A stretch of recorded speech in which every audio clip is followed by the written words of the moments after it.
Hello everyone, কেমন আছো সবাই? আমি খুব ভালো আছি। তো বিশ্বকর্মা পুজোর মেনু দেখো, মিষ্টি দই, টক দই, সাথে শসা আর ঝাল ঝাল লাল লাল করে হচ্ছে মটন কষা আর ভাত।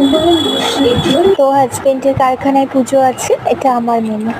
তো এই দেখো, আমি মটনটাকে ম্যারিনেট করে রেখে দিচ্ছি। এর মধ্যে আদা, পেঁয়াজ, টমেটো, কাঁচা লঙ্কা সব পেস্ট করা,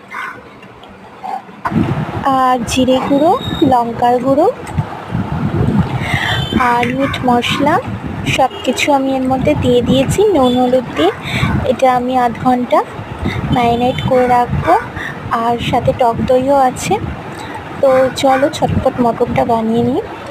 আর সবার বিশ্বকর্মা পুজো কেমন কাটলো? আশা করি ভালো কেটেছে। তো কেমন লাগলো আমার শর্ট ভিডিও? তো ওকে, দিন টাটা, বাই বাই, আবার নেক্সট ভিডিও নিয়ে আসবো।